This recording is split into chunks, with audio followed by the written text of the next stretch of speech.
제가 한 번도 말씀 안 드렸는데 화면 보시면 유사십니다. 비상대피로인데 뒤쪽 들어오시는 부분이 있고요. 앞쪽에 여기 문에 지금 두 개의 문이 있습니다. 유사시에 예방적 차원이니까요. 미리 한번 이렇게 봐주시고요. 오늘 먼저 시작 전에 세 가지 정도 공지사항을 먼저 말씀드리고 강연을 진행하도록 하겠습니다. 안동 답사 문화기행이죠. 답사 문화기행은 다음 주 목요일날 10월 9일입니다. 한글날 아침 9시에 여기 중앙도서관 들어오시는 데 보면 3덕 파출소라고 있습니다. 작년과 똑같습니다. 3덕 파출소가 큰 길에서 9시에 출발하기 때문에 한 8시 반까지 탑승을 해주시면 출발할 수 있을 것 같고요. 어쨌든 늦어도 9시 출발하기 때문에 그 이전까지 가시는 분들은 와주시면 되겠고요. 거기 가실 분들은 오늘 나중에 밤이 끝나고 나가시면서 여행자 보험 때문에 그렇습니다. 여행자 보험 때문에 가시는 분들은 주민등록 번호를 필요로 한다고 하니까 가시는 분들은 그 주민등록 번호를 플로어에 있는 중교학생들에게 전해주시기 바랍니다. 두 번째, 저희 목욕철학원에 대구 시민분 중에 또 두 분이 기부를 해주셨습니다. 성함은 밝히지 않겠고요.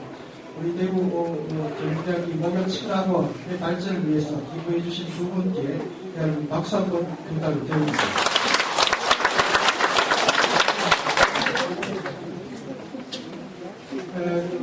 그리고 세 번째 제가 지금 간단하게 이번 주 월요일부터입니다. 오늘 목요일부터 아마 받으셨을 것 같은데요. 개명대학 성지캠퍼스에서 목요일철학 콜로키움을 다시 진행을 합니다. 이번 주제는 영미 분석 철학 및 과학 철학이라고 해서 20세기 초 그리고 현재까지 영국과 미국을 중심으로 진행되고 있는 한 철학적 사조입니다. 그래서 여러분들에게는 조금 어렵게 느껴질 수도 있긴 합니다만 콜로키움에 참석하셔서 이런 게 영미철학이고 이렇게 과학철학의 영역이구나 하는 것을 한번 경험해 보실 수도 있을 것 같고요. 전체 5개 강좌가 이루어지는 10월 한 달 동안 목요일 저녁 6시에 성서 캠퍼스에서 진행되어 있습니다. 또 받으신 유인물의 장소와 시간 확인하셔서 참석하실 수 있는 분은 참석해 주시기 오늘 우리 강연 주제는 전체 12강 중에 아주 독특한 강연입니다. 다 아시는 분이죠. 이육사 선생님이시고요. 원래가 110주년입니다. 또 그분에 대한 강연을 우리 목욕철학원에서 이렇게 하게 된 것도 큰 영광이고 여러분도 아시다시피 이육사 선생님은 시인이지만 또 동시에 한일 투사였던 분입니다. 우리에게는 한일 투사로서 이육사 선생님이 많이 또 남아있습니다. 시라고 하면 보통 대표적으로 박나라든지 청포도 이렇게 교과서에서는 독특한 정보를 다 안다라고 하지만 그럼에도 불구하고 또 이육사 선생님이 한일 투사로서 혹은 시인으로서 살아왔던 그것도 있지만 그분의 가장 일상적인 면까지 한번 오늘 들여다볼 수 있는 아주 세속적인 부분 가지고 그래서 오늘은 그분의 따님이신 이옥비 여사님 함께 모셨고요. 그래서 강연을 통해서 이육사 선생의 삶과 그 생애를 한번 들여다보고 또 시인으로서 한일 투사로서의 그 삶의 흔적들을 한번 짚은 뒤에 우리 또 따님이신 이옥비 역사의 생생한 또 체험이죠. 체험도 함께 들어볼 수 있는 아주 특별한 기회를 갖도록 하겠습니다. 강연 들어가기 전에 오늘 강연해 주실 손병희 스님 짧게 소개를 드리겠습니다.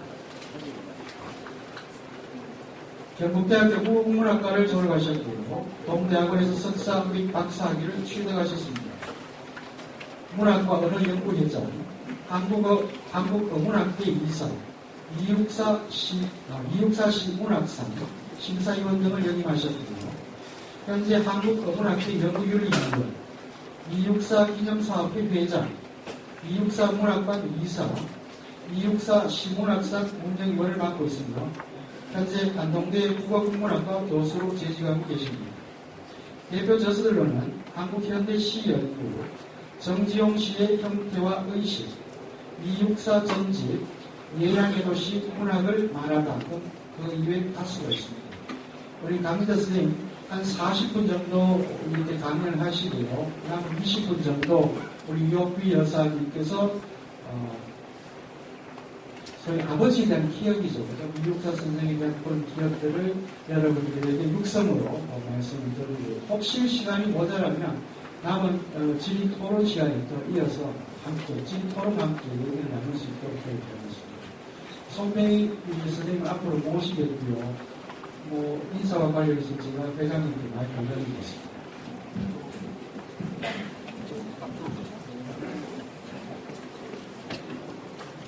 예, 우리 인사합시다. 일어서시시면. 예, 한가지 가십니다.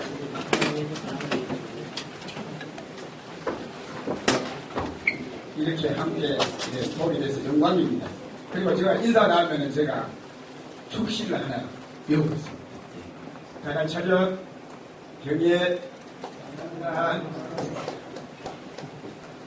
제가 청포도를 여러분 대표해서 제가 고등학교 때 미안한데 청포도가 어제 저녁에 유사 친단이 보신다니까요. 그 청포도가 스물스물 기어오릅니다. 한번 외워보겠습니다.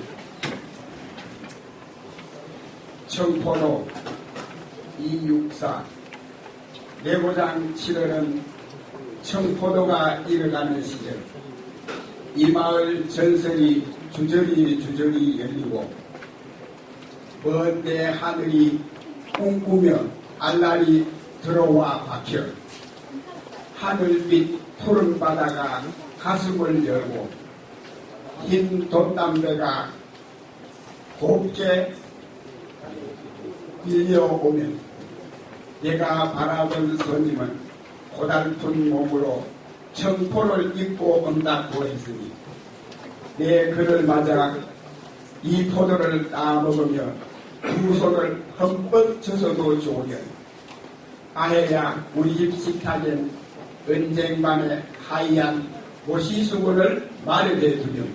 감사합니다.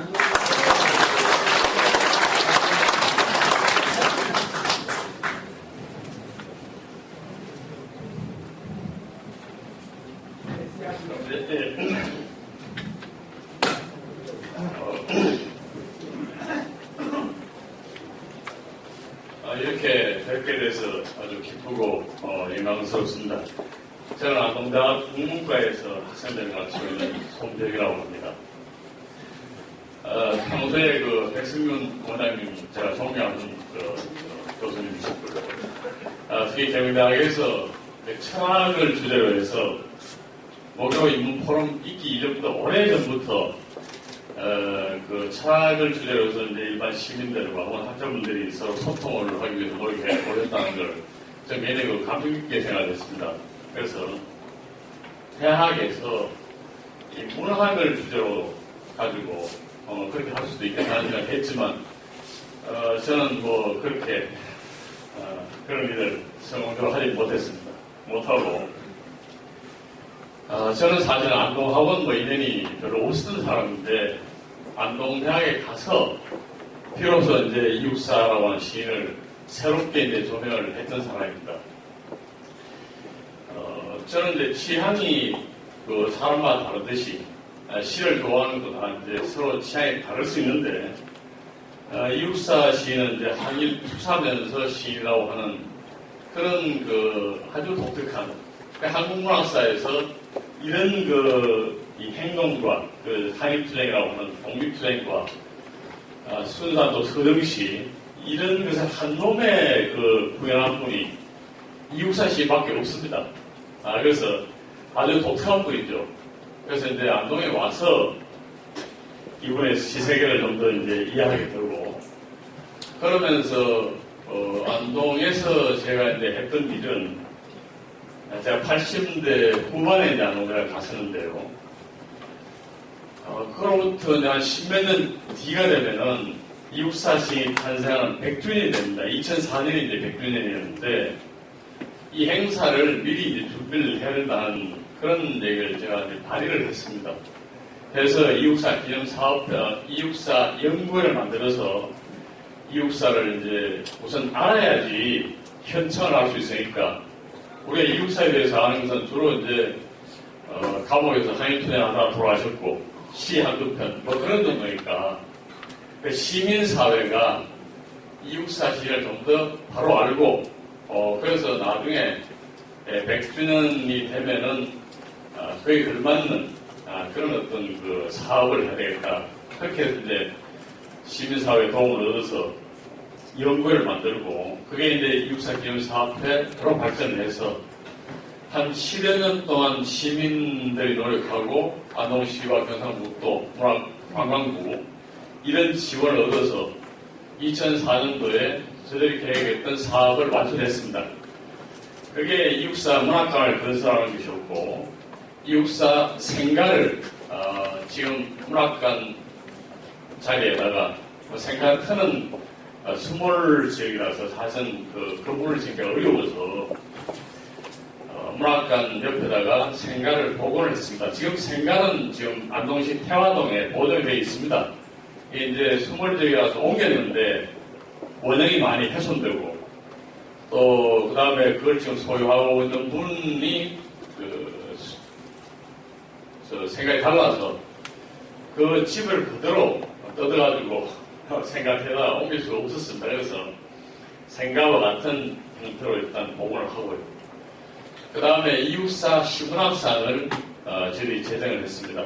그래서 안동병원에서 지원을 하고 TBC 대구방송 문화재단에서 출연을 또 같이 했습니다. 그래서 지금 TBC가 주관해서 올해까지 10회 초상장을 배출했습니다. 상금도 2천만 원입니다. 그래서 아주 큰 상으로 발전을 했고 한국의 중요한 시인들이 그 상을 받았습니다. 대구 경북 사람으로는 상을 그 수상 대상자에서 지금까지는 배제를 했습니다. 그런가 하면은 대구 경북 지역에서 주관을 해서 대구 경북 시인이 받으면은 잘못하면은 동네 상이 된다 이런 생각이 있어서 대구에도 대구 경북 훌륭한 시인이 많았지만은 지금까지는 다 외부 지역의 시인들에게 수상을 했고요. 그런데 원래 처음으로 계명대학 교수로 계시다가 퇴직하신 이승복 교수가 이승복 시인이 아주 훌륭한 시인이기도 하고 많은 작품을 발표했던 그런 시인이죠. 대구 경북 지역에 거주하는 시인으로서 처음으로 원래 이승복 시인이 수상을 했습니다. 그래서 백 교수님이 목요 차학입니까? 그 모임을 오래 하셨지만 저는 그런 건 못하고 안동에 가서 이제 이육사에 관계된 일은 제 힘이 아니라 시민사회가 그런 힘을 만들어서 했던 게 이제 기억이 남습니다. 그래서 대학이나 혹은 여러 문화기관 단체가 시민들과 소통하면서 시민의 힘으로 문화를 가꾸고 같이 향유하고 즐기는 그런 것이 이 바탕이 돼야지 시민사회가 발전하고 그게 이제 선진국이 차오로 되는 길이 아닌가. 정부에서 주도해서 어떤 행사라고 하는 것보다는 차오로 가는 행사 그런 생각을 하면서 오늘 여기 왔습니다. 그래서 이육사 시인에 대해서 너무 잘 아시기 때문에 저는 그 요약문을 보시면 또 읽으시면 되실 것 같고 그걸 일일이 읽어서 제가 설명할 필요는 없을 것 같고요. 몇 가지만 그냥 말씀을 좀 드리겠습니다. 그리고 또 제 얘기보다는 육사선생의 정말 유일한 혈육인데 이옥 여사님이 와 계시니까 여사님도 말씀을 듣는 것도 매우 뜻이 있다고 생각합니다. 문학관에 이제 오시는 분들이 늘 하시는 말씀이 이육사와 시인은 교과서에서 많이 배우고 그래서 이육사 시를 이제 다 알고는 있는데 일제시대라고 하는 게 지금 저희 세대 같은 경우는 전후 세대이기 때문에 6.25도 잘 모릅니다. 그러니까 일제강점기 때 항일 투쟁을 하시다 돌아가신 이육사 선생을 우리 당대의 어떤 현대인의 어떤 이 동시대적인 어떤 그 관점에서는 도저히 그 실감을 할 수가 없는 거죠. 그런데 이옥 여사님을 만나면 그야말로 전설 속에 있던 그 시인의 어떤 그 모습을 참으로 지금 우리가 같이 살고 있는 따님을 통해 가지고 볼 수 있는 그런 느낌을 받았다. 이렇게 말씀하시는 분들이 많습니다. 그래서 여러분들도 오늘 그런 체험을 좀 하시면 좋겠다는 생각이 들고요. 저는 우선 이제 제 관점을 말씀드리면은 저는 이제 문학도이기 때문에 이육사 시인이 시인으로서 좀 본인으로서 대접을 받는 게 좋겠다 이 생각을 많이 합니다. 좋은 시인이 되기 위해서는 반드시 항일 독립운동가나 투쟁가 해야 될 이유는 없습니다. 항일운동 혹은 항일 투쟁을 하는 분은 그 자체로서 이제 독립투사로서 독립운동사에서 굉장히 중요한 역할을 하는 것이고 그 나름의 내 가치가 있는 것이죠. 그러나 항일운동을 하셨기 때문에 그분의 시가 훌륭하시다 이렇게 말할 수는 없습니다. 그래서 제가 말씀드리고자 하는 건 뭔가 하면은 항일 투쟁 경위는 잘 알려져 있지만 사실 또 엄격하게 말하면은 항일 투쟁 경력으로 말하면은 이육사를 능가하는 투사들이 많습니다. 이육사 선생이 하신 게 적다는 뜻이 아니라 항일 독립운동만 가지고 얘기하고 그런 분이 많다는 얘기죠.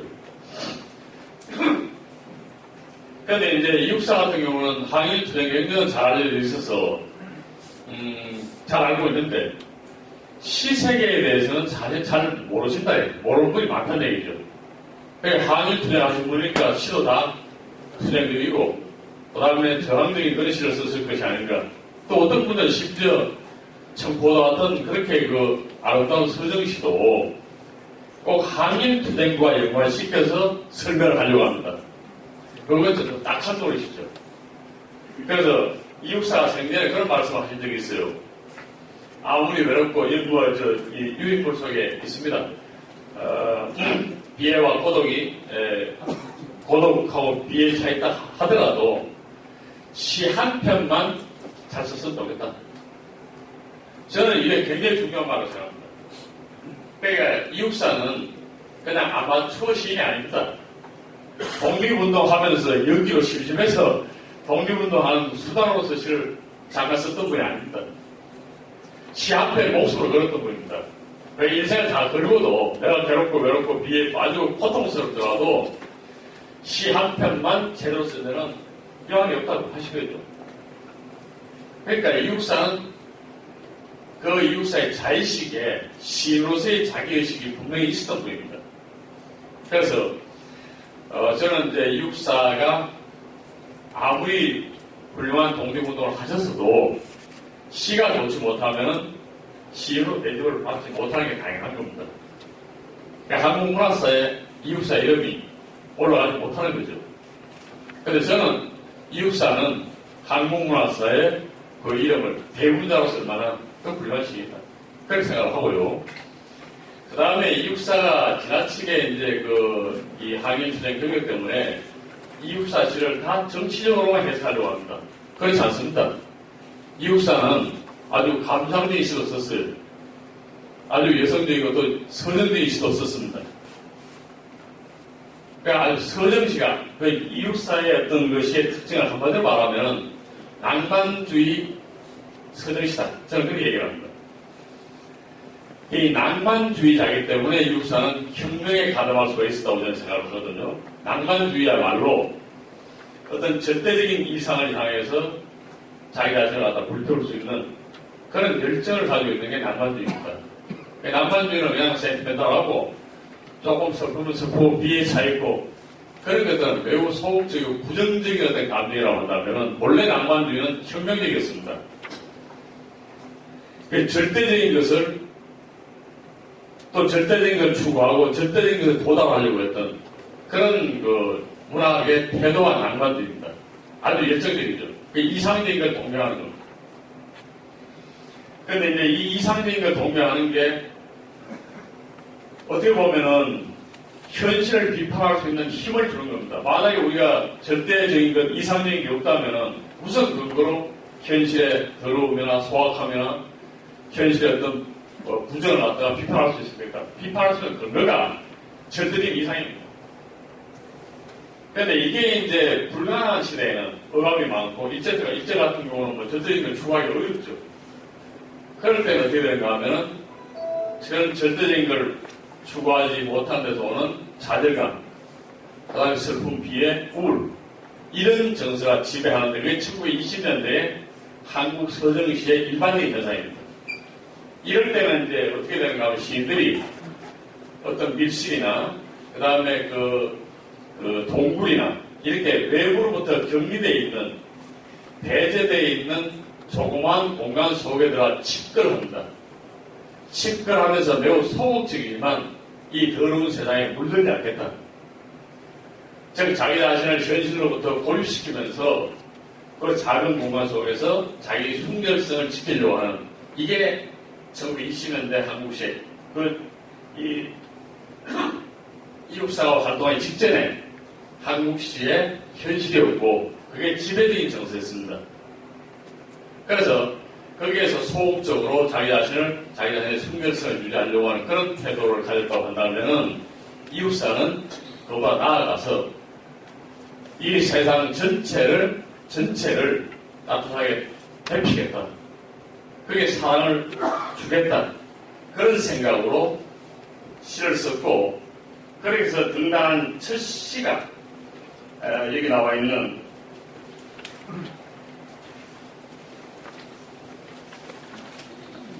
이게 몇 쪽인지 모르겠는데요. 이육사의 시 거기 보면은 이게 이제 황혼이라고 하는 시입니다. 황혼이라고 하는 시인데 이게 이육사가 본격적으로 한국 문단에 등단하는 문단 진출작입니다.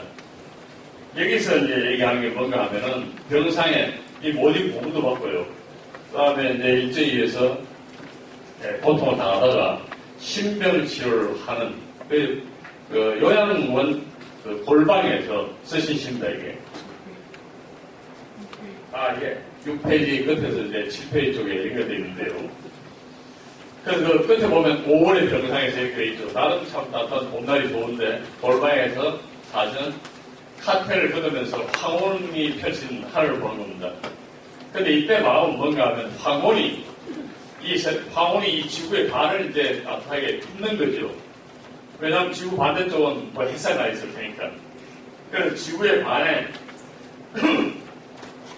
그 12성자 저 높은 하늘 높이 있는 별에게 그 다음에 종소리 적는 산림 속에 있는 거룩한 그 수녀들에게 그 다음에 세멘트 장판 위에서 떨고 있는 그 수인들에게 그 모든 사람뿐만 아니라 고비 사막, 아프리카 이 온 세상에 있는 외롭고 고독하고 머리 떠져 있고 고통받는 모든 사람에게 황혼이 그들을 따뜻하게 품듯이 나의 입술을 보내겠다. 그러니까 이육사를 저는 이육사에 관한 얘기를 할 때마다 이런 얘기를 하는데 우리 안중근에서도 마찬가지입니다. 이분들을 골목대장으로 만들면 안 됩니다. 그게 단순히 우리 민족의 해방을 위해서 투쟁했다. 물론 그렇죠. 그러나 그분들의 원대한 이상은 안중근 의사도 동양 평화론을 썼습니다.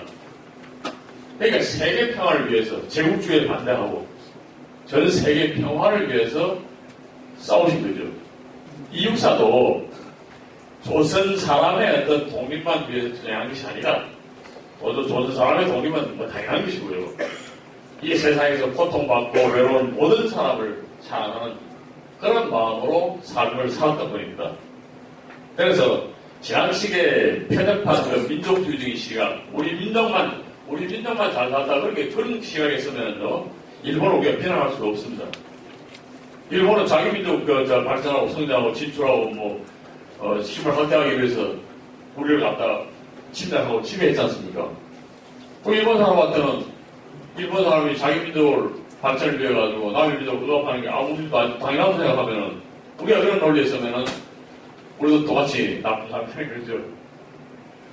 이육사는 우리 민족의 독립, 물론 중요한 문제고 그 투시를 하고 헌신을 했습니다.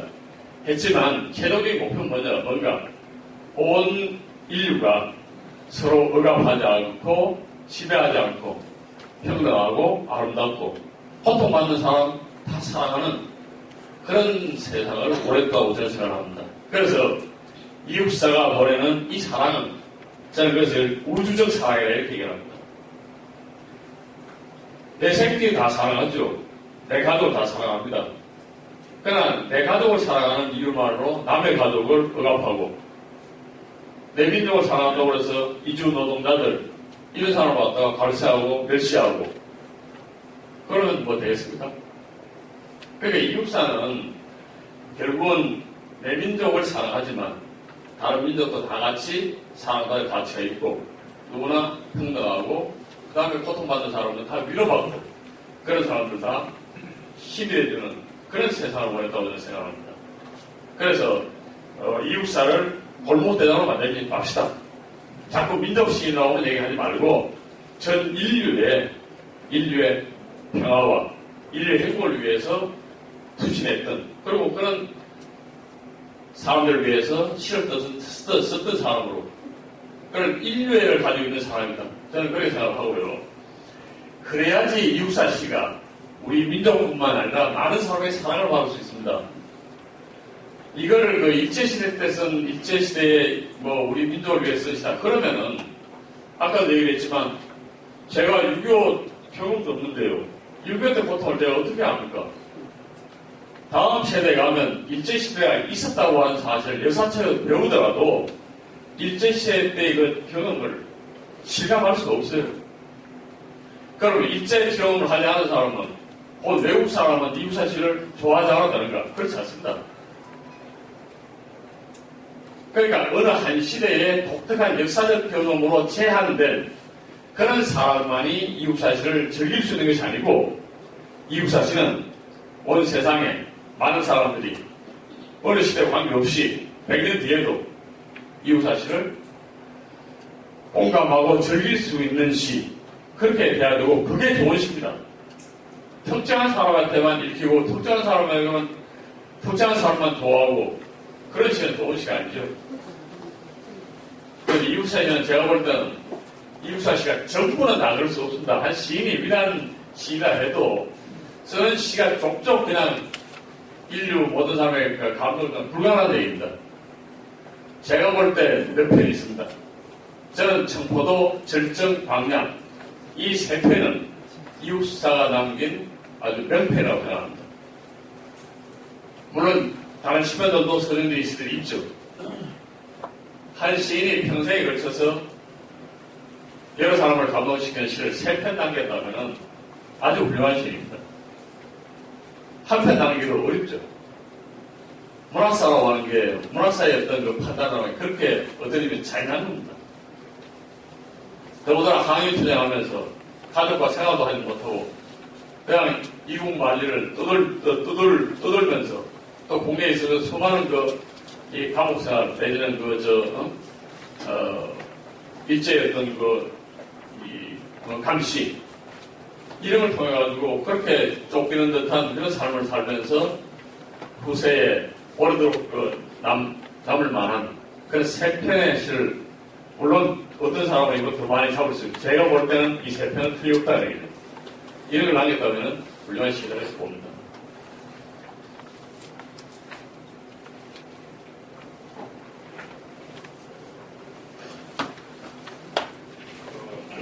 좀 답답한 것 같아서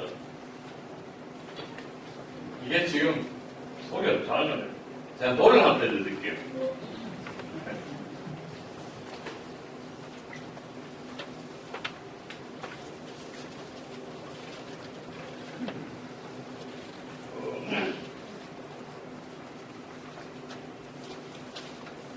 이육사 시 중에 강 건너간 노래라고 하겠습니다. 이 아주 좀 어떻게 보면 상실감을 노래한 좀 예상적이신데 여기 지금 제가 인용을 안 해놨습니다. 제가 좋아하는 가곡입니다. 나훈영 선생님이 작곡을 하셨는데요. 청포도도 이제 작곡을 하셔가지고 그런 노래가 있는데 청포도는 너무 이제 시가 다 잘 알려져 있으니까 이건 좀 예상적이면서 여성적인 거니까 제가 한번 한번 들어보시는 게 어떨까 싶어가지고.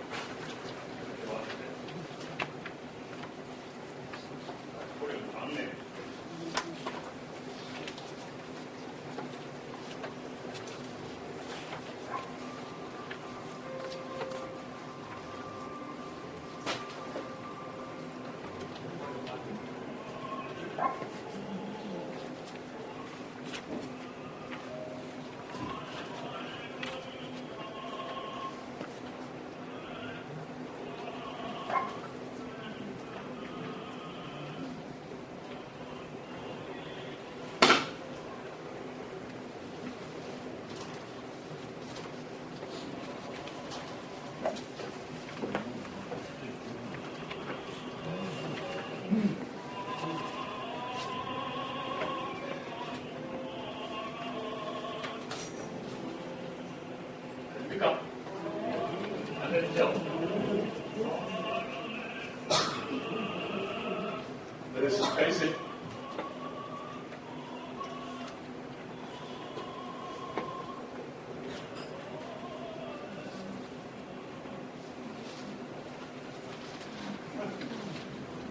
잠깐.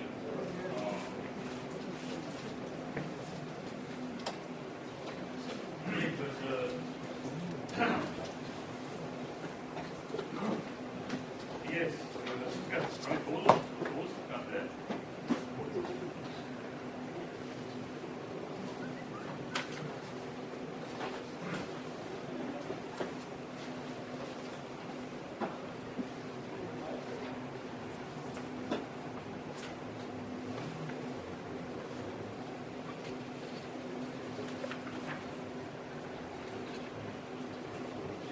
블루투스가 액티브이지 안 되는 거니까 아까 이것도 꽂아놓는 거아니죠? 이 블루투스를 하면서 그럼 나중에 들어보시죠. 일단 예? 예, 핸드폰.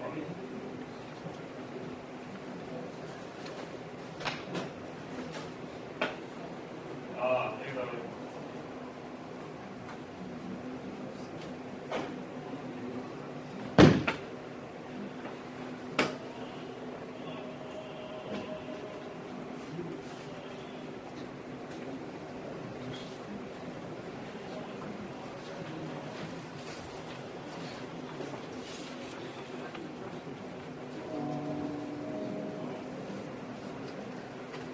제일 좋은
이 정도 하겠습니다. 이 정도 하고요. 노래 그냥 잠깐 그냥 한번 들려드리려고 했는데, 작품 때문에 시간을 많이 소비한 것 같아서, 이런 노래도, 이런 시도 썼습니다. 그러니까, 강 건너간 노래, 그 노래가 그냥 나 상실됐다고 하는 그런 상실감을 다루고 있는 그런 시입니다. 아주 좀 서정적인 시죠. 그래서 이육사 시는 근본적으로 서정시입니다. 서정시고요. 제가 이제 여러분 잘 아는 청포도에 관해 잠깐 얘기를 말씀드리겠습니다. 이게 이제 절정 같은 시는 굉장히 이제 복잡한 시고, 절정은 8줄로 되어 있는 시지만, 이 시는 굉장히 이 해석하는데, 굉장한 시적 논리, 이게 좀 필요한. 그래서 이게 이제 얼른 보면 간단한 것 같은데, 아주 좀 복잡한 시고, 여러 가지 논리가 가능한 시입니다. 이 시 한 편 가지고 제가 논문을 한 편 썼는데, 그 해석 논리가 굉장히 이제 복잡한 건데요. 하여튼 이 절정에서 보면은, 이 8쪽입니다. 8쪽에 보면은, 세 번째 연에, 어디다 무릎을 꿇어야 하나, 한 발 챙겨드릴 곳도 좋다. 이게 한국 시에서, 한국 현대시에서 이육사 전이나 그 이후에 지금까지 이렇게 절체절명의 상황을 이렇게 표현한, 이렇게 아주 간결하게 이렇게 묘파한 것이 없습니다. 그러니까 무릎을 꿇는다는 말은 항복한다는 얘기겠죠. 혹은 포기한다는 얘기가 되겠는데, 무릎을 꿇으려고 해도 발 위에 발을 덧대가지고 서 있을 공간이 없다는 얘기입니다. 그러니까 굴복마저 허용하지 않는 그런 상황입니다. 아주 참혹한 상황이고, 그야말로 절체절명의 순간이죠. 이런 것을 이렇게 간결하게 이렇게 표현했다는 게 놀라운 일입니다. 그런데 이런 비유는 이육사 시인이 다른 쓴 산문에서 자유롭게 이제 활동하고 상상을 하려고 해도 벼룩이 무릎을 꿇을 만한 공간도 없다. 이런 표현을 쓴 적이 있어요. 그러니까 이때 이제 이육사가 일제 때 얼마만큼 긴장과 압박 속에서 지냈는가. 벼룩이 무릎을 꿇을 만한 공간도 허용되어 있지 않다. 이런 표현이 참 그냥 관념만 가지고 생각만 가지고 나오지 않습니다. 그러니까 이런 어떤 아주 절체절명의 상황을 이 절정이 보여준다면, 저는 우리 잘 아는 청포도 같은 시는요, 시 읽는 재미가 굉장히 큽니다, 이 시는. 그래서 이 시를 간단히 우선 말씀드리면은, 여기는 이제 청포도가 물론 소재죠. 소재인데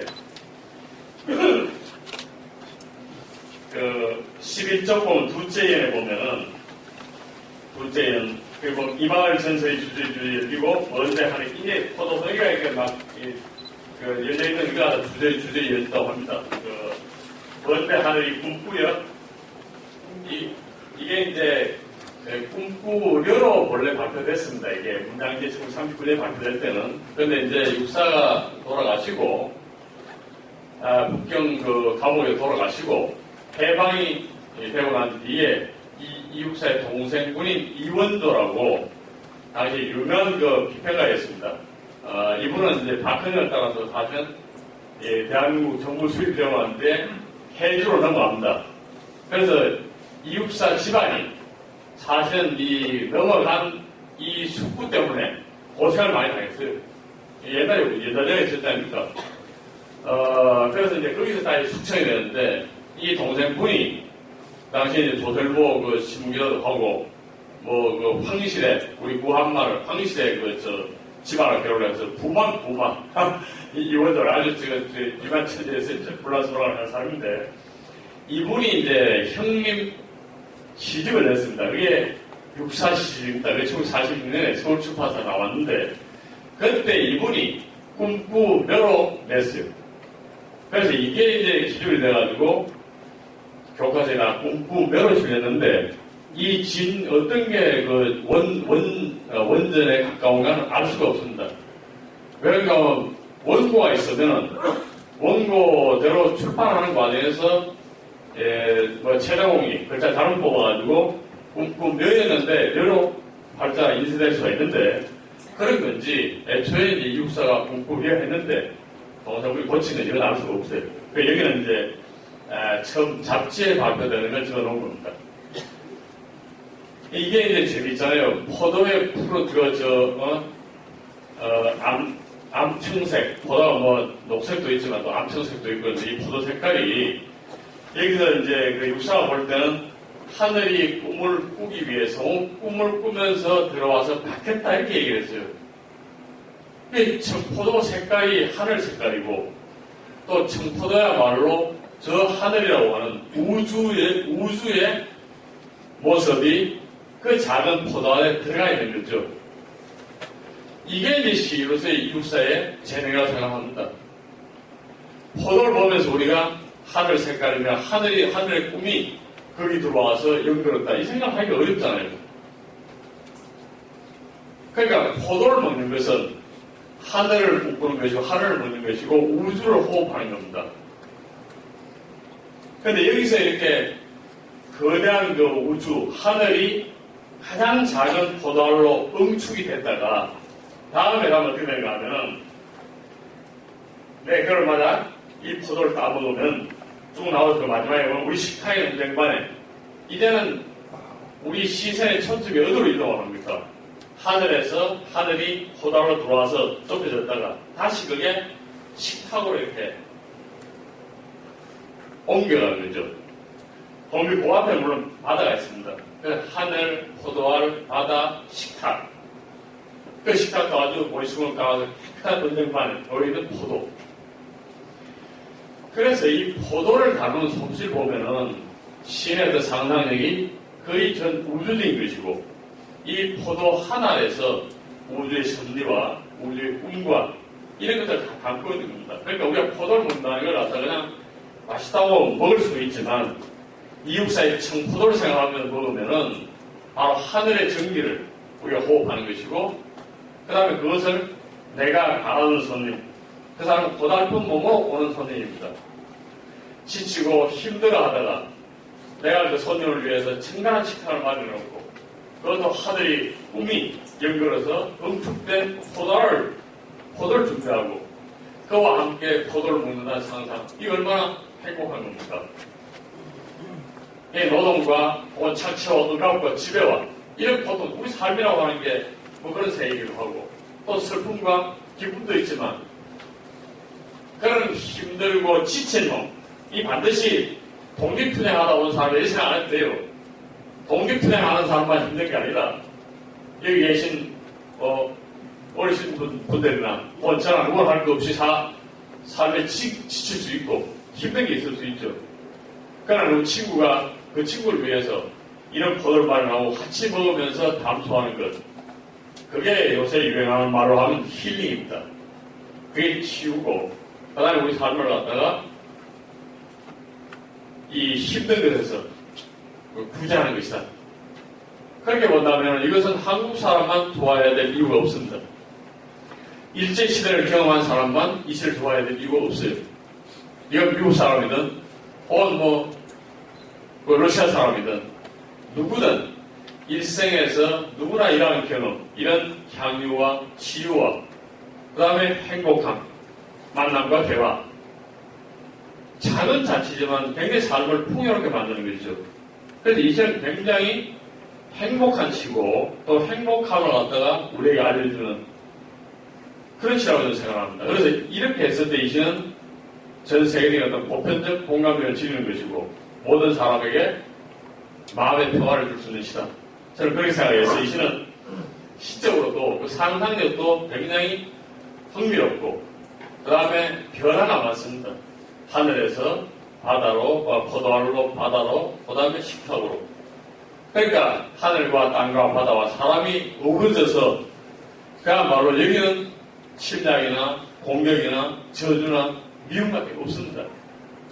그야말로 행복한 그런 향유의 시간을 이 청포도는 제공하는 것이다. 저는 그렇게 생각하고, 그런 점에서 이 시는 오래도록 아마 아까 회장님이 이 시를 낭독하셨지 않습니까? 이 시의 의미가 어떻든 간에 어떻게 받아들였든 간에 이 시를 읽는 분이 이 시를 읽어서 기분이 나쁘지 않다는 얘기죠. 그러니까 사람을 굉장히 행복하게 만드는 그런 시라고 저는 생각합니다. 그래서 좋은 시인은 이런 일을 하는 거죠. 좋은 시인은 이렇게 한다. 그래서 이육사는 이 시 한 편만으로도 시인으로서의 어떤 자기 일을 다 했다. 저는 그렇게 생각합니다. 그래서 여러분들이 앞으로 기회가 있으시면은 이육사 시를 이런 관점에서 좀 읽어주시고, 또 아까 노래로 들었던 강건너간 노래 같은 데서 우리가 청년 시절에 혹은 젊었을 시절에 우리가 가지고 있던 어떤 사랑, 꿈, 가치 있는 것, 이런 게 그런 걸 상실하고 외롭고 시리에 빠졌을 때도 있었으니까 그런 기분을 또 느낄 수도 있고요. 그래서 다양한 이육사 시가 보여주는 다양한 경험들을 여러분들이 실감 있게 느끼시면은 그게 이육사 시에 대한 보답이 아닌가, 그렇게 생각합니다. 그래서 이육사에 대한 투쟁사나 이런 것들은 잘 알려져 있는 것이기도 하고, 여기에 제가 대충 또 써놨습니다. 그래서 한번 참고해 읽어보시고요. 몇 가지만 더 말씀을 드리겠습니다. 저는 이육사를 존경하는 이유가, 아까 몇 가지 말씀드렸지만, 또 하나는 뛰어난 균형 감각의 소유자였다. 저는 그렇게 생각합니다. 이육사는, 이육사를 얘기할 때 진성 20, 태계 이병 선생의 13대 손, 14대 손이죠. 13대 손의 자료분이니까. 이렇게 얘기를 하는데, 물론 그게 좋습니다. 좋은데, 우리가 조상만 잘났다고 계속 그렇게 할 문제가 아니고, 조상이 아무리 훌륭해도, 후손이 형편없는 시설하고 소용이 없는 거죠. 그래서 어디 가문을 얘기하는 문제가 아니고, 이제는 각자가 훌륭한 사람이 돼서, 그래서 조상을 빚내야 될 일이지, 조상 팔아서 내가 잘 될 일이 뭐가 있습니까? 그건 자랑하는 건 제가 볼 때는 자기 자신이 굉장히 좀 부끄러워해야 될 일입니다, 저는. 그러니까 이육사도, 저는 이육사를 현창하고 기리자, 그렇게 주장하지 않습니다. 이육사가 훌륭하면 그 훌륭함을 보고 그 시가 좋으면 그 시를 즐기면서 내가 즐겨야 되는 거지. 내가 즐기고 좋아하고, 그 다음에 좋아하기 때문에 이육사를 존경하는 거지. 이육사가 물론 훌륭하다니까 무조건 따라서 절망하면은 그게 내가 훌륭하게 되는데 무슨 관계 있습니까? 아무 소용이 없죠. 그래서 세계 선생을 섬기는 것보다, 이육사를 섬기는 것보다 내가 훌륭하게 되자. 내가 훌륭하게 되고, 그 다음에 내가 훌륭하게 된 덕이 조상들이고 태계 선생들이고 이육사 된 덕이라면 그걸 감사해야 되죠. 그래서 이제는 현창하고 기리는 일에 앞설 것이 아니라, 이제는 이육사를 바로 알고, 이육사를 진정으로 기리는 것은 이육사시를 진정으로 사랑하는 분들에게 이육사시를 바로 알아야 되죠. 이육사는 굉장히 균형 감각이 뛰어났다고 제가 얘기를 했는데, 전통적인 가치관을 잘 내면한 분입니다. 그렇다고 전통이 다 옳다고 생각하지 않았어요. 우리 것은 좋은 것이에요. 일반적으로 이렇게 얘기하지 않았습니다. 그런 사람은 저는 별로 좋아하지 않습니다. 우리 것 중에 나쁜 것도 많이 있죠. 왜 우리 것이 제일 좋습니까, 세상에? 그럼 남의 것은 하나도 좋은 게 없어요. 그러니까 이육사는 전통을 이렇게 존중했습니다. 근데 이 시대에요, 두 가지 유행이 있습니다. 하나는 전통을 철저히 부정하는 사람입니다. 그 대표적인 인물이 이광수입니다. 이광수는 이미 100년 전에요, 어떤 얘기를 했는가 하면은, 지금부터는 자녀가 중심대로 살아야 된다. 그러니까 조상 제사지내고 효만 강요해가지고 조상 죽은 사람 섬기를 하고 산 사람이 옳게 살지 못했다. 지금부터는 우리가 살기 위해서는 조상의 노라도 파내야 된다. 이렇게 얘기했어요. 지금도 그 얘기하면 맞아 죽습니다. 지금도 그 얘기하면. 100년 전에 얘기했어요. 100년 전에. 자녀 중심으로 해서. 그런데 이광수는 철저하게 전통을 부정하면서 이걸 배격했는데, 그 말로만 결국 어떻게 됐는가? 시리로 들어서 봤습니다. 이광수는 사실은 보아입니다, 보아. 어릴 때 다 보면 이었어요. 그 전통적인 교육을 내면할 수 있는 기회가 없었습니다. 이광수 천재입니다. 굉장히 우수한 사람이었어요.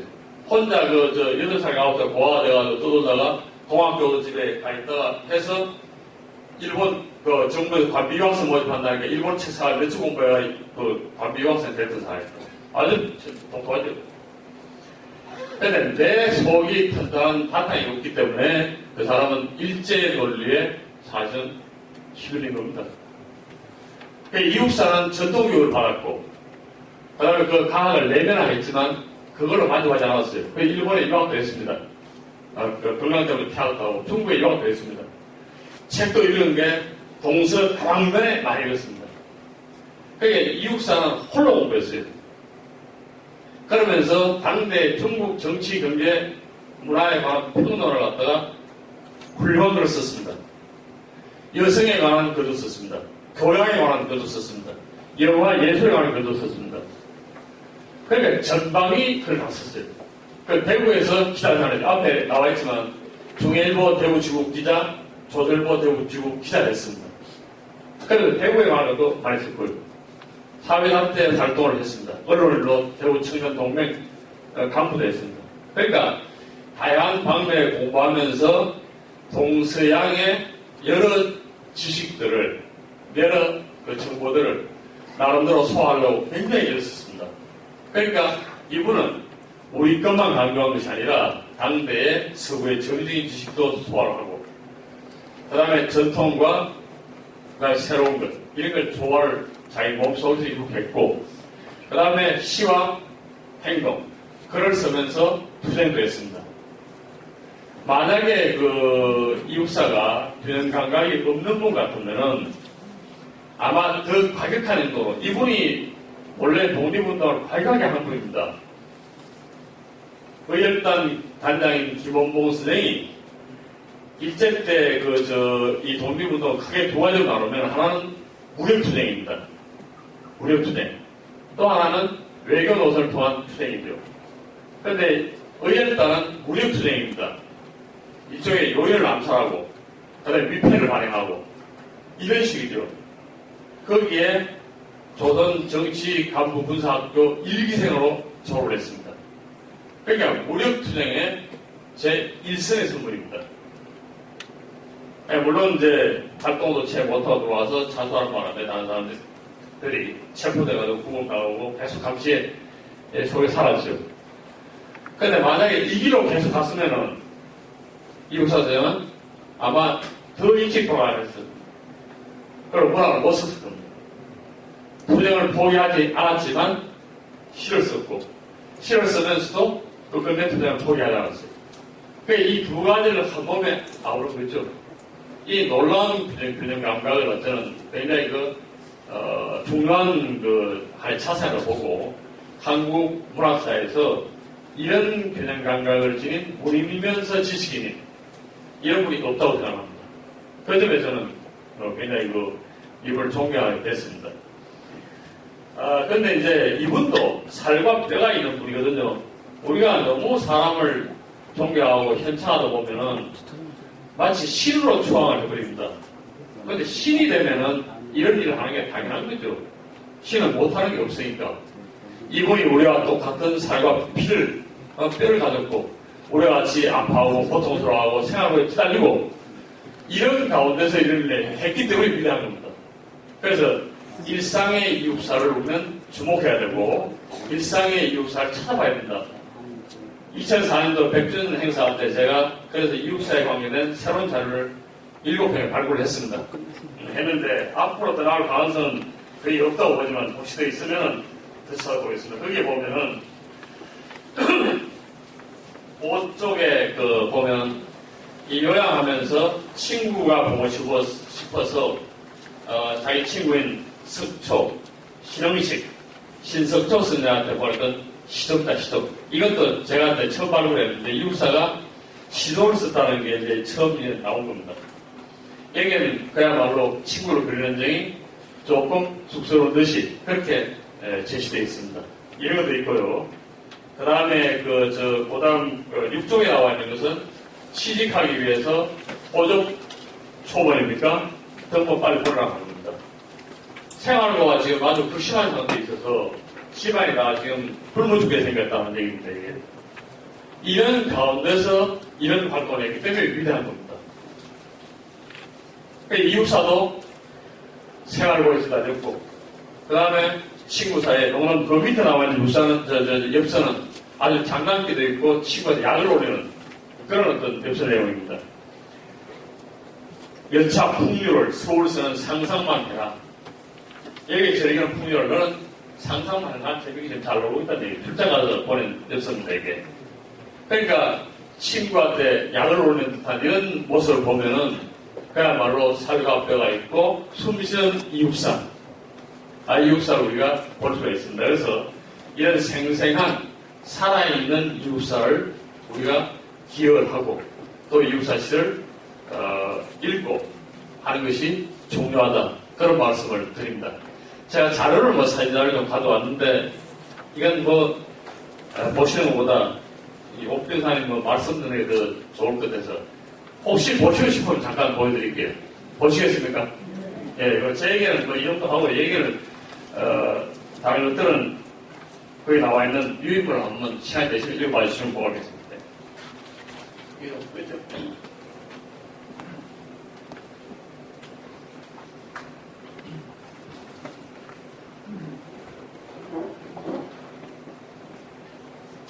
작년 사진 한번 보여드릴게요.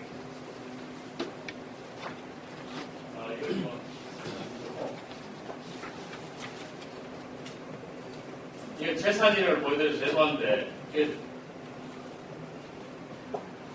제 사진을 보여드리려고 하는 게 목적이 아니고요. 이육사 문학제가 중국에서도 열리고 있습니다. 원래 저는 못 갔는데요. 작년에 연변대학 연변작가회하고 같이 3회째 시작했습니다. 그래서 거기에 이제 중국 학생들, 그다음에 조선족 우리 동포들, 그 다음에 이제 이육사 시에 관해서 혹은 문제 작품을 내가지고 시상식을 하고요. 그렇게 이제 하는, 그래서 이때 이제 시상대에 올라왔던 학생들입니다. 연변 지역에서 열린 이육사 문학제 제3회 그 사진을 잠깐 보여드리고요.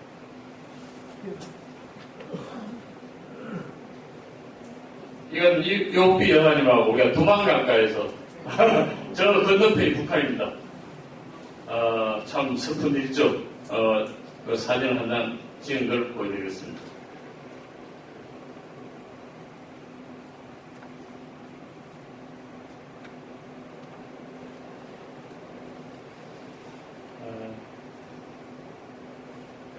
그 다음에 이제 이 사진은 이육사가 그 경주 불국사의 앞에서 찍은 사진인데 여기에 있는 이분이 이육사입니다.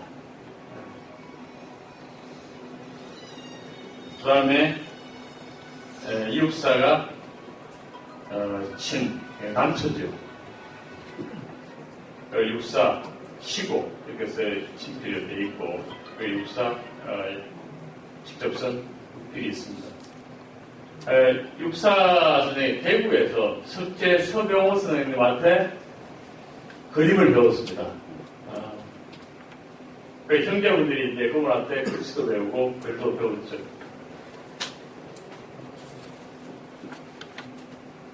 그리고 이제 육사 형제분, 육사가 있고요. 이게 이제 육사의 친필 원고입니다. 바다의 마음이라고 하는. 이 육사 글씨를 보면은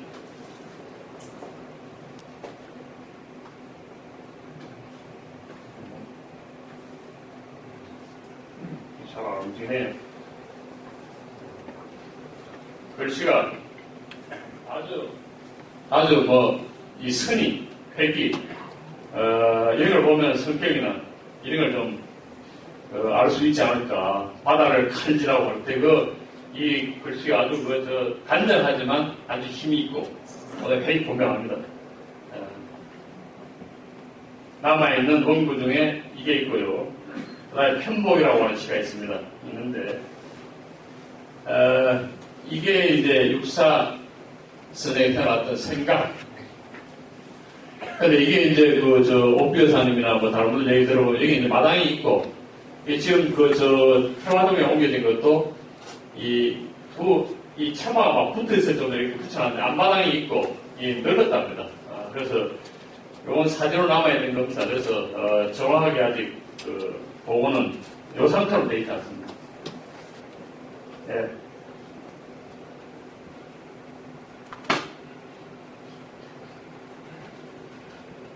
지금 이제 잘 알려져 있는 이우사 선생 영정사진으로 쓰이고, 북경 가서 돌아가시기 직전에 남기신 사진이라고 하는데, 이육사 시행하면 이 사진이 이제 주로 이용되죠.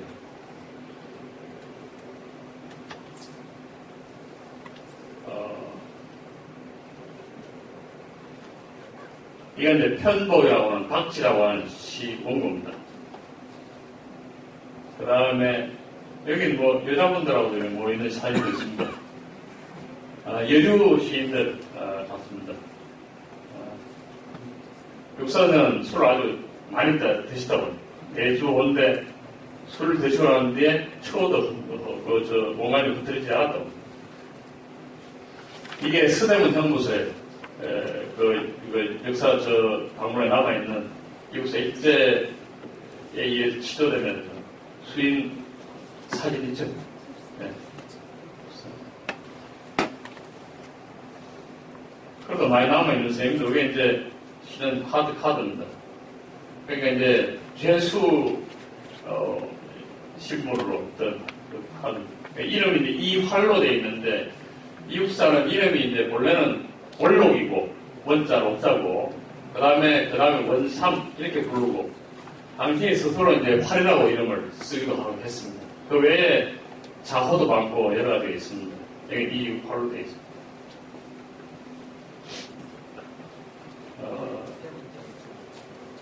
그럼 그 정도로 하겠습니다. 또 이제 다 볼 수 없으니까 또 하고요. 저는 이제 한마디만 더 붙이면은 이육사가 원래 태어나 1904년에 태어났습니다.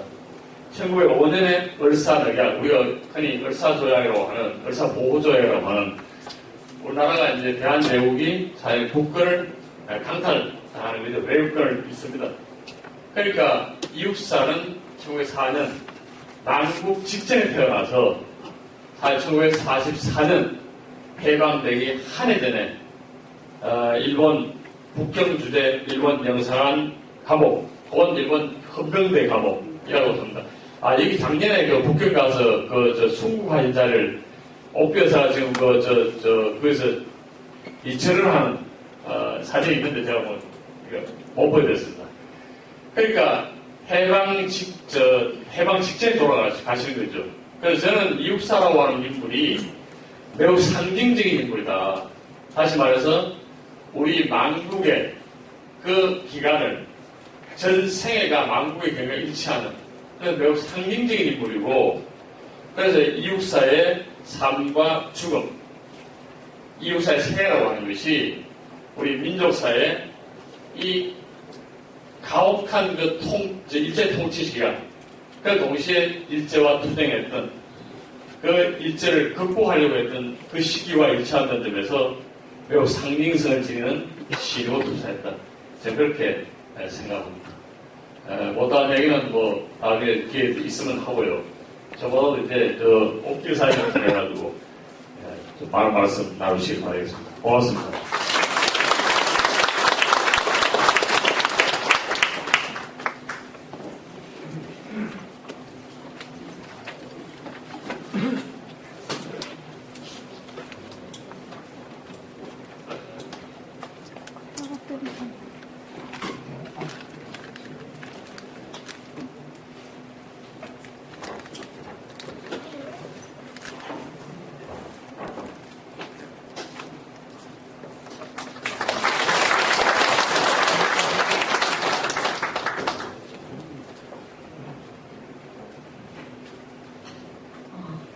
여러분 반갑습니다.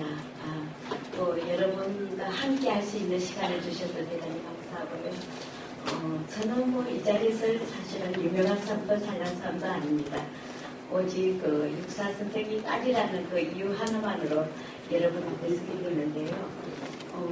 저는 43살에 아버지가 돌아가셨으니까 아버지에 대한 기억이 그렇게 많지는 않습니다.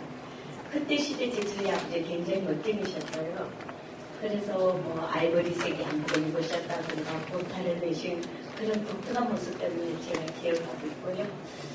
한 가지는 제게는 좀 슬픈 기억이라고 할 수 있는데 저희 아버지가 국경감옥으로 마지막으로 앞으로 계실 때 저희 어머니는 17번이라는 옥살이 뒷바라지 하시느라 이제 경황이 없으셨대요. 그래서 저를 못 데려갔고요. 이웃에 사시는 저희 집안 가까운 할아버지가 계셔서 그 할아버지가 조금 그때가 정세가 일본의 정세가 조금 마지막 막바지다 이렇게 생각을 하셨대요. 그래서 육사가 이번에 가면 마지막이 될지도 못했다 해서 저를 데리고 이제 지금은 뭐 국경을 밟으면 비행기 한 번으로 가능하죠. 그때는 기차를 활용했기 때문에 저희 어머니는 서대문 형무소로 먼저 가셨고요. 저희들은 중간쯤 되면 청량역에서 아버지를 기다리고 있었거든요. 그때 그 아버지 모습이 호수들에 꽁꽁 묶여 있었고 염수를 쓰고 계셨어요. 3살 난 때라기에는 굉장히 놀랍고 보지 못한 모습이었기에 저는 그 기억을 좀 5년 동안 잊어버렸어요. 저희 아버지가 국경감옥에서 옥사하시고 어머니랑 저는 서울에서 대구로 내려와 살게 됐는데 제가 초등학교 2학년 때 이사 간 곳이 대구 삼덕동에 지명이 있는 곳으로 이사를 가게 됐어요. 저희 집 대문 밖을 나서 뒤로 돌아서면 바로 대구 교도소가 보였어요. 저는 이제 큰 데를 가려면 꼭 그 앞을 지나치고 갈 수 있어서 지나다니다가 어느 날 그 구석들에 꽁꽁 묶인 용수를 쓴 제수를 만나게 됐어요. 굉장히 충격이었어요. 우리 아버지 모습이 저랬는데 그때야 생각이 나서 온종일 우울하고 슬펐던 그런 기억을 갖고 있고요. 제가 약간 철이 들은지 저희 어머니께 말씀을 드리면 어머니가 좀 슬퍼하시지 않을까 이런 생각이 들어서 저는 어머니께 말씀을 못해도 혼자 어떤 알았던 그런 기억을 갖고 있거든요. 저는 저희 어머니가 늘 아버지에 대한 얘기를 저녁에 잘 때는 그냥 어머니 팔을 베고넣어서 자장가처럼 어머니 아버지에 대한 이야기와 형제분의 화목한 모습, 집안 어른들이 어떻게 사셨다는 것, 또 저희 할머니 특별한 즐거움 이런 것들을 많이 들려주셨어요. 사실은 어릴 때는 그냥 쓸도 없어서 그냥 그 이야기가 제가 완전히 이해하지도 못했지만 저희 어머니는 아마 제가 너무 어려서 아버지를 위해서 그 기억을 잊어버릴까봐 그러셨나봐요. 잘 들려주셨어요. 사실 제가 중학교 때쯤 갔을 때는 어머니 말씀을 들을 때마다 늘 같은 이야기를 되풀이 하시잖아요. 그래서 제가 좀 특히 거북해 했어요. 근데도 저희 어머니는 틈틈이 들려주셨거든요. 요즘 저는 어머니께 굉장히 고인이 되셨지만 어머니께 굉장히 감사한 것이 만약 어머니가 제가 듣기 시작한다고 들려주시지 않았으면 제가 여러분들 앞에 어떤 이야기를 나눌 수 있나 이런 생각으로 굉장히 감사하고요. 다행스럽게도 저희 어머니가 그래도 78세까지는 저랑 같이 계셨거든요. 그리고 이제 저희 어머니는 늘 이런 이야기를 해주셨어요. 너희 집이 너희 아버지 성품은 원체 깔끔하셔서 자리 밑에 바지를 깔지 않으면 주무시지 않는 분이다 이런 이야기를 하셨는데 옛날엔 세탁소가 없어서 저희 각가정마다 한복다리는 다리는 다 갖고 있었어요. 근데 양복다리는 다리는 좀 고급 관리들이 집이나 그렇지 않으면 집안이 좀 넉넉한 분층이나 갖고 있었잖아요. 저희 안동을 와보시면 아시지만 원청이라는 동네가 아주 자그마하고 아주 오지에 사시잖아요. 그런데도 저희 아버지는 어릴 때부터 좀 어른들이 명철하다, 지혜롭다 이런 말씀을 많이 듣고 자라셨대요. 저는 어른들은 그렇게 이야기하시지만 저희 아버지가 굉장히 멋쟁이셔서 그러지 않았나 그런 생각이 드는데요. 저희 아버지는 아무리 술을 많이 잡수시고 들어오셔도 손수 그렇게 하신대요. 상의는 벗어서 먼지를 털어서 바닥에 걸어놓고 하의는 먼지를 털어서 따뜻한 아래목에다가 저희 아버지 바지를 물을 약간 뿌려서 깔고 요를 깔고 주무시면 세탁한 모습도 많이 하거든요. 저도 아버지가 그러셨다고 해서 정말 그를 뺏어 제가 중학교 때 기본 바지를 한번 그렇게 해봤어요. 정말 깔끔하더라고요. 그리고 너희 아버지는 사본을 보실 때 그냥 보시는 분이 아니다. 자기의 감성을 잘 드러내는 분이다. 이런 이야기를 해주셨는데 옛날에 저희 집이 그 문화촌 산자락에 살았어요. 그 어머니가 늘 그러시더라고요. 꼭대기에서 뭐 앞에 양옥이 있었는데 꼭대기에서 한 셋째 집에 살으셨대요. 산 꼭대기 사니까 좀 봄이 오면 좀 빨리 봄을 느껴질 수 있는 그런 위치에 있었나 봐요. 그래서 저희 아버지는 봄이 되면 온 식구를 다 깨우신대요. 요즘은 뭐 단촐한 가정이라서 가족이 얼마 안 되지만 그때는 뭐 조카들도 데리고 뭐 다 이랬기 때문에 식구들을 다 깨워서 저 아름다운 모습을 보라고 천천히 가려는 옷들이 아름답지 않느냐고 그런 이야기를 하시고 또 저희 아버지 문화촌 자락에 벚꽃이 아주 많아서 제 집이 높은 데 있다 보니 대청 마루 문을 활짝 열면 바람이 휘날렸어도 낙하가 저희 마루에 대청 마루에 뚝뚝 떨어지는 모습이 한 폭의 동양화를 보는 것 같다고 그러시면서 탄성을 지르시고 그러신 분이었다 이런 이야기를 해주셨고요. 민들이 좀 약주를 줄이시는데 저희 아버지도 약주를 굉장히 사랑하셨대요. 그런데 늦게 들으셔도 제 아버지는 꼭 그날에 있었던 중요한 대목들을 메모를 해두셨다가 아침에 증사하는 습관을 가지신 분이라고 그렇게 들려주셨고요. 또 저희 아버지가 한해에는 고문을 많이 당하셨대요. 그래서 저희 어머니가 그러시는데 일주일에 두부의 한복을 이제 갖다 놔도 그 옷이 엄청 피로 물들어왔다. 그렇게 이야기를 하시면서도 대창살이라고 그러나요? 삐죽삐죽하게 해서 손 사이를 훑어내면 다 피로 물들었다고. 그리고 꿀에 앉혀놓고 대창살을 넣어서 이렇게 훑어내면 살이 떨어져 나와서 굉장히 심한 고통을 많이 당하셨대요. 그래도 저희 아버지는 바른 말을 잘 안 하셔서 더 많은 고문을 당했다고. 그런데 이제 옷이 일주일에 한 2불 내지 3불을 집으로 다시 돌려보내 오는데 온 피가 손바지 저기에 다 묻어서 그걸 받을 때마다 저희 할머니와 저희 어머니가 노심초사했다 그런 이야기를 들려주셨고요. 그런 관계로 건강이 안 좋으셔서 저희 아버지가 제일 먼저 일어나시고 하시는 게 태계 선생님 화진시방을 한번 아침을 열게 했다 이런 이야기를 들려주셨거든요. 저희 어머니 늘 이쁘러처럼 이렇게 이야기하셨어요. 너희 집이 자랑거리는 평생을 화목한 모습이다. 저는 생각하기로 저희 아버지 형제분들이 같은 길을 걸어서 그렇지 않았나 그런 생각이 드는데요. 늘 함께 몰려다니기를 좋아하셨대요. 그래서 경북 일대에서는 형이 있는 곳에 동생이 있고 동생이 있는 곳에 형이 있다는 그런 일화가 남을 정도고요. 저희 집 생가 당호가 유부단이라고 썼는데 춘향에 계시는 어느 분이 저희 아버지 형제분들이 그렇게 우애가 좋았다. 복 같은 형제다 해서 육형제가 복 같다 해서 유부단이라는 단어가 붙게 됐다고 그런 이야기를 들었고요.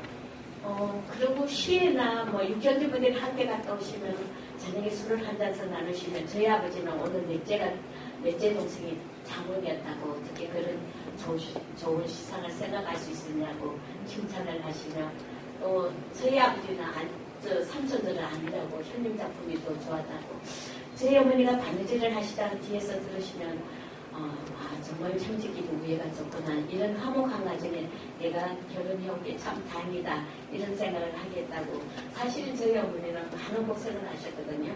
그래서 제가 불행하지 않느냐고 언제가 한번 여쭤봤어요. 그랬더니 그때는 정말 좋았다고 너희 삼촌들이 얼마나 우애가 좋아서 태산을 이쪽에서 저쪽으로 옮기는 그런 힘이 생길 것 같아서 좋았다고 그때가 가장 행복했다고 그런 이야기를 하시더라고요.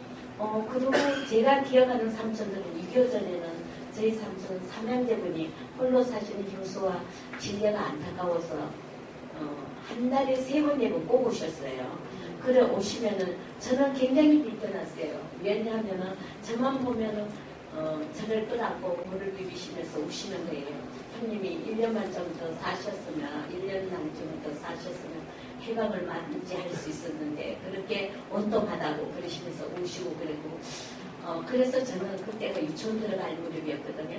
그래서 굉장히 불편했어요. 그래서 저는 옛날에는 전화가 집이 없으니까 역수로 와요. 형수님 며칠 날 내려가겠습니다 하면 저는 그때 유치원 들어갈 무렵이니까 한글을 완전히 터득하지 못했어요. 근데 오시는 날짜는 알 수 있어서 제가 다이어리가 빨갛게 동그라미를 쳐놨다가 그날이 오시기 전날쯤은 외가쪽으로 몰래 숨어들곤 하던 그런 기억을 갖고 있거든요. 저희 삼촌들은 저희 집에 오시면은 항상 저희 어머니께 술, 담배를 다 가져주셨어요. 저는 그게 좀 불편했어요. 왜 저렇게 술, 우리 어머니가 못 드셨거든요. 못 드신다고 그러면은 삼촌들 하시는 이야기가 우리는 형수가 아니고 누님이다. 이렇게 하시면서 아마 누나가 더 가까운가 봐서 그렇게 술, 담배를 가져주셔서 저희 어머니가 나중에는 저희 삼촌들 꽤 술이 세셨거든요. 근데 나중에 대작을 할 수 있을 정도가 됐고요. 연세가 되면서 건강이 안 좋으시다 끊으셨지만 그런 삼촌들에게 저는 차례 없어서 고맙다 감사하다 말씀을 한 번도 드린 적이 없었어요. 근데 제가 이제 64년도 결혼해서 65년도 남편의 직장을 따라 다시 서울살이를 시작했는데 그때는 교통이 꽤 괜찮았어요. 근데 저는 1년에 4번, 5번 오는 것도 큰 행사가 아니면 어렵더라고요. 저희 삼촌은 한 달에 3번, 4번 오는 건 제가 삼촌을 따라 서울을 한번 가본 예가 있어요. 근데 그때는 화목이나 조개탄을 피해서 가기 때문에 축복령이 많은 사람을 태워서 축복령을 올라가지 못해서 아주 노약자만 타라 그러고 사람들은 그냥 내려서 걸어서 올라가서 축복령 있어 기차를 타고 다시 내려가던 그런 시대였거든요. 그런데 저희 삼촌들은 멀다지 않고 그렇게 한 달에 3번, 4번 올 수 있다는 것은 보통 미래가 아니냐 어렵다 이런 생각을 하면서 제가 늦게 들어서 감사하다고 해야 되지 이렇게 생각했을 때는 삼촌들이 계시지 않는 그런 안타까움을 남겼고요. 저희 할머니가 아들들을 키우실 때 좀 특별한 교육을 하신 것 같아요. 항상 그러셨대요. 형제분들을 앉혀놓고 너희들은 내가 죽어도 슬퍼하지 말라 이런 이야기를 하셨대요. 사나이는 나라의 전 슬픔보다 더 큰 게 없다. 나를 찾았을 때 반드시 울어라 이런 이야기를 하셨는데 요즘 우리 어머니들은 내 아들 내 딸 먼저 생각하는 그런 시대가 왔잖아요. 그때도 저희 할머니는 나라 사랑하는 마음을 가르치셔서 6형제분 중에서 4형제가 독립의 투신을 하셨는데 소원은 저희 큰아버지와 저희 아버지만 받으셨어요. 왜냐하면 그때 벌써 저희 삼촌들 형제분들이 다 월복을 하셨기 때문에 그걸 받지 못했고 지금은 소원이 해금이 됐다고 그렇게 하시더라고요. 그런 안타까움이 있고요. 그리고 이제 저희 할머니는 늘 이런 이야기를 하셨대요. 형제분들에게 너희들은 한 자리에서 술과 담배를 통족하라 이런 이야기를 하셨대요. 저는 그 통족이라는 말을 뜻을 몰라서 그냥 들었고요.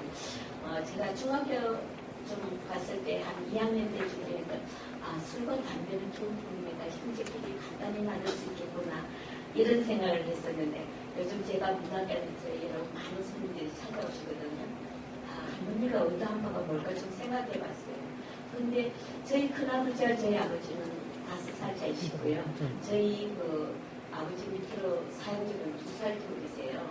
그러면 마청과 막내는 한 자리에서 담배와 술을 맞담배질하고 그럴 자리는 아닌데 저희 할머니가 아마 어려운 자리에서 술과 담배를 입혔을 때 습관이 좋아지라고 그러시는 것 같아요. 저는 저희 어머니를 기억하면 할머니를 기억하게 하는데 저희 할머니 제사가 봄제사였어요. 그러면 저희 어머니는 저랑 같이 계시다가도 꼭 2달 전에 내려갔어요. 왜 그렇게 빨리 가시냐고 여쭤보면 저희 어머니가 하시는 이야기가 너희 할머니는 봄제사라서 평소에 즐기시던 음식을 말하면 그게 쉽지가 않다. 이렇게 하시면서 가시거든요.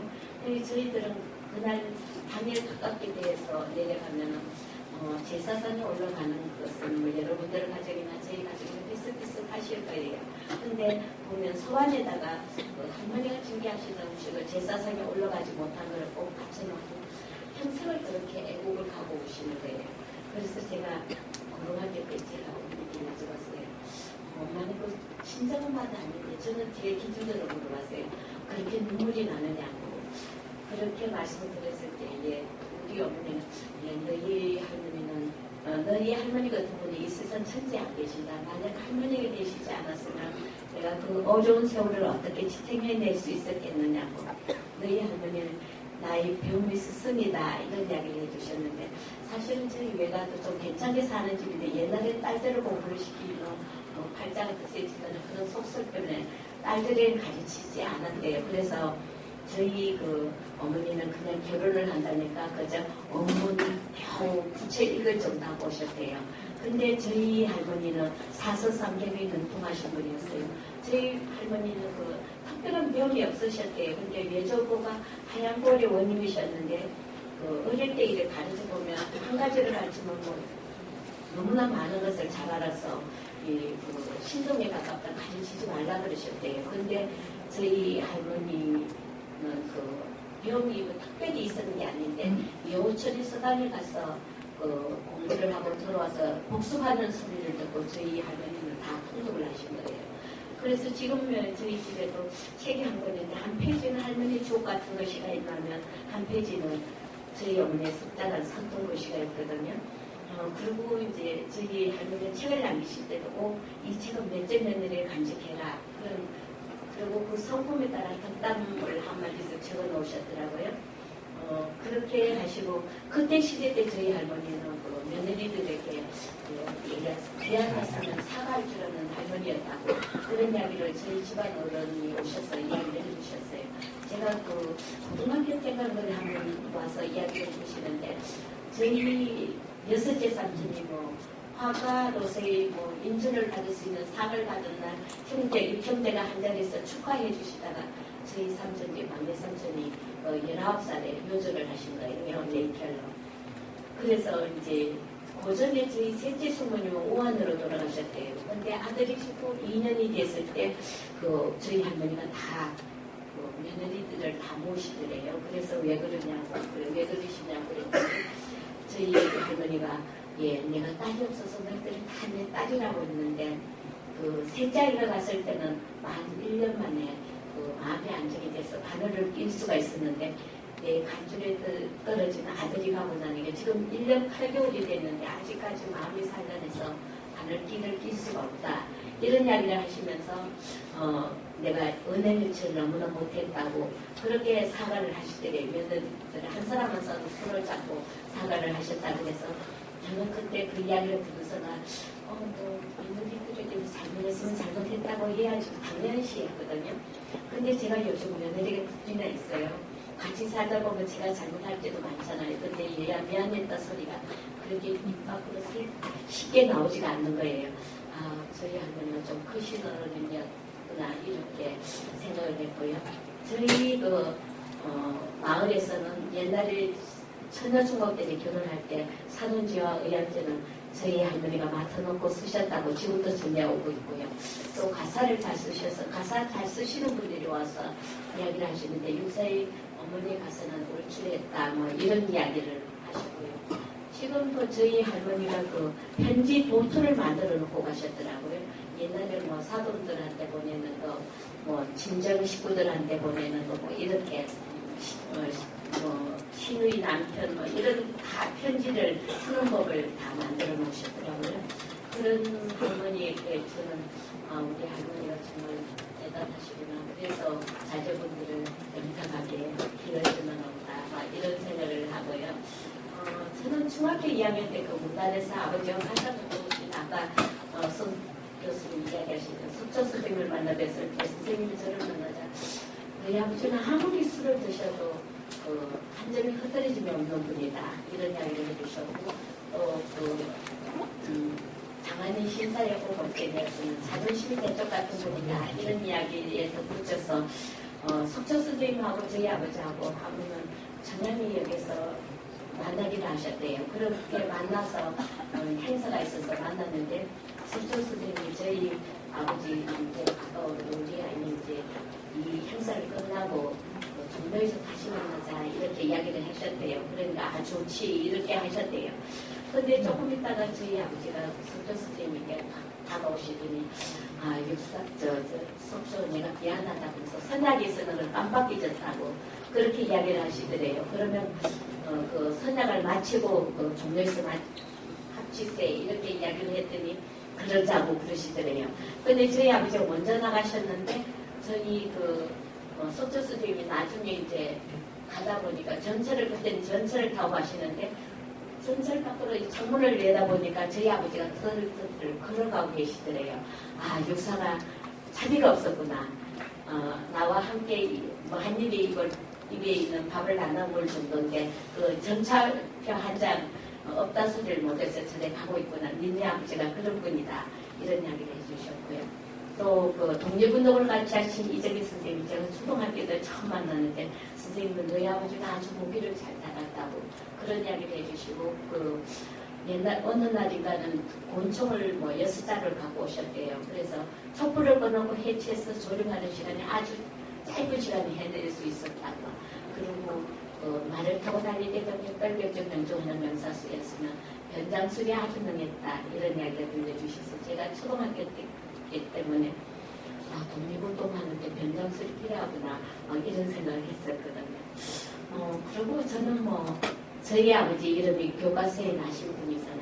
그래서 주위에서 뭐 너는 유명한 시인의 딸이라서 주께서 독립투사의 딸이라서 놀랍다 뭐 이런 이야기를 많이 듣고 자랐어요. 그럴 때마다 저는 자존심이 있어서 입 밖에 내지 않았지만 나는 우리 아버지가 시인이 아니라 좋고 독립투사가 아니라 좋다. 그냥 평범한 나와 함께 할 수 있는 아버지가 있었으면 좋겠다. 저는 철이 없어서 그런 생각을 잘했거든요. 그런데 요즘 여러분들을 하는 분들을 만날 때마다 제 생각이 너무나 잘못됐다는 것을 가르쳐 주셨고요. 또 제가 생각했던 아버지보다 너무나 우뚝선 아버지를 여러분들과 다시 만나게끔 된 걸 감사합니다. 제가 3살 때 아버지가 돌아가셨으니까 아버지 사랑을 모르고 자랐잖아요. 그 대신 여러분들이 오셔서 제게 무한한 사랑을 보여주셔서 70이 넘어서 가장 사랑을 많이 받는 사람이 됐다는 좀 자랑하고 싶네요. 그리고 저는 저희 아버지가 유일하게 남겨주신 게 이름 석자거든요. 제 후에 사실 오빠 언니가서는 다 옛날에 홍역기 걸려서 다 없앴대요. 그 남매를 없애고 나서 제가 늦게 태어난 자녀니까 삼촌들이 그러셨대요. 우리 둘째님 중에 경사가 났다. 그래서 서로 이름을 지으시겠다 그러셨대요. 그랬더니 저희 아버지가 가만히 계시더니 아니라고 내가 주겠다 그러셨는데 100일까지 이름을 주시지 않아서 각자 자기가 부르고자 하는 이름을 불렀대요. 근데 100일 아침에 이제 드디어 지었다고 그렇게 이야기하시면서 이름을 기름질 옥자에 아니비 자르는 이름을 주셨어요.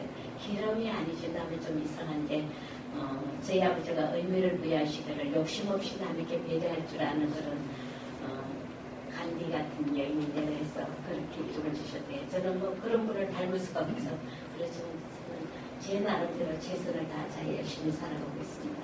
감사합니다.